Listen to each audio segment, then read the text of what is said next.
आहे भाषण करताना तुम्ही मुलं लगवला शकणार की एखाद्याच्या कानपडीत मारून मराठी शिकवण्यापेक्षा वेगळं असं काहीतरी नाही नाही, मी कानपडीत मारून मराठी शिकवा असं म्हटलं नाही.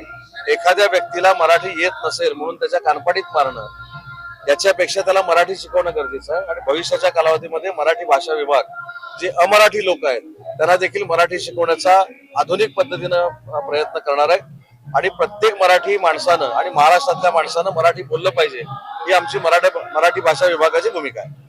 रायगडचा अजून पेच तसं सुटला नाहीये. अनेक गोष्टी समोर येत आहेत, बैठका झाल्या, परंतु रायगडचा जिल्हा परिषद प्रश्न सुटलेला नाहीये. भाजप आणि राष्ट्रवादी एकत्र येत आहेत. रायगडच्या बाबतीमध्ये जो काही निर्णय घ्यायचा तो राज्याचे मुख्यमंत्री देवेंद्रजी फडणवीस, शिवसेनेचे आमचे नेते आदरणीय एकनाथ शिंदे साहेब आणि सुनेत्राबाईंनी घेतले.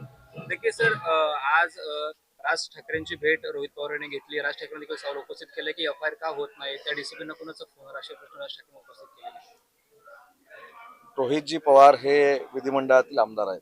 राजसाहेबांनी एखादी शंका व्यक्त केली तर मी समजू शकतो, पण रोहित पवार साहेब हे स्वतः विधिमंडळामध्ये आहेत. विधिमंडळाचं अधिवेशन चालू आहे.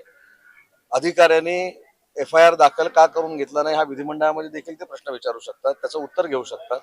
विधिमंडळाचं अधिवेशन चालू नसतं आणि त्यांनी बाहेर पत्रकार परिषद घेतली असं तर मी समजू शकलो असतो. त्यांच्या ज्या भावना आहेत त्याच माझ्या भावना आहेत की अजितदादांच्या अपघाताची चौकशी झाली पाहिजे. हे स्वतः पत्र माननीय एकनाथ शिंदे साहेबांची देखील तीच भूमिका आहे आणि स्वतः पत्र देवेंद्रजींनी देखील केंद्र शासनाला लिहिलेलं आहे. त्याच्यामुळे त्यांच्या भूमिकेत आणि आमच्या भूमिकेमध्ये कुठेही फरक नाहीये. पण जर एवढं मोठं सभागृह न्याय देण्यासाठी आहे तर तिथेही जर प्रश्न विचारले तर अजून चांगल्या पद्धतीने त्यांना न्याय मिळू शकतो. मराठी भाषेसाठी आम्ही दोघं भाऊ एकत्र आलो आहोत आणि त्याचं क्रेडिट मात्र मुख्यमंत्री घेत आहेत असं उद्धव ठाकरे म्हणाले. तर ते जर भाषण ऐकलं असेल तर देवेंद्रजींनी त्या भाषणामध्ये अशा पद्धतीनं बोलत असताना सांगितलं की मराठी भाषा ही सक्तीची नाही आणि हिंदी भाषा ही सक्तीची केलेली आहे. असा जो गैरसमज मुंबईमध्ये महाराष्ट्रामध्ये पसरवण्याचा प्रयत्न करत होते त्या प्रचाराला राजसाहेब बळी पडले असा त्याचा अर्थ होता. खरं जर त्याच्यातनं अर्थ घ्यायचा असेल तर मराठीची सक्ती ही कायमच आहे. मराठी हीच सक्तीची महाराष्ट्रामध्ये आहे. हिंदीची सक्ती कधीही महायुतीच्या सरकारने केलेली नव्हती, परंतु हिंदीची सक्ती केली अशी काही लोक सांगत होते आणि अशा अपप्रचाराला राजसाहेब बळी पडले. आणि राजसाहेबांचा स्वभाव हा प्रचंड भावनिक आहे, ते संवेदनशील आहे. त्यांना वाटलं हे सगळे जे काही सांगतात ते खरं आहे. त्याच्या पद्धतीनं ते माननीय मुख्यमंत्री महोदय बोललेले होते. त्याच्यामुळे भाऊ एकत्र येणं हा आनंद सगळ्यांनाच असू शकतो, परंतु जे काही मुख्यमंत्री महोदय बोलले ते त्या प्रसंगावर बोलले. ज्या विमान अपघाताच्या कंपनीमुळे अजितदादांचा अपघात झाला होता त्या प्रायव्हेट जेटने, त्या कंपनीच्या जेटने प्रवास नाही करायचा असं शिवसेनेने ठरवलं होतं अशी माहिती समोर आली. मात्र आज खुद्द मुख्यमंत्र्यांनी त्या कंपनीच्या विमानाने प्रवास केला. आपल्याला कुठच्या माध्यमातून ह्या बातम्या मिळाल्यात मला माहित नाही, परंतु त्या बैठकीला मी देखील होतो.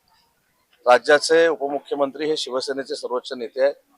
त्यांचा जो उड्डाणाचा प्रवास आहे ज्याला आपण फ्लाइंग म्हणतो, फ्लाइंग ट्रॅव्हलिंग जे आहे ते अतिशय सुरक्षित असलं पाहिजे. अतिशय त्याची चौकशी करून त्यांचं ते उड्डाण झालं पाहिजे, त्यांचा तो विमानाचा किंवा हेलिकॉप्टरचा प्रवास झाला पाहिजे अशी भूमिका ही आम्ही मांडलेलीच आहे.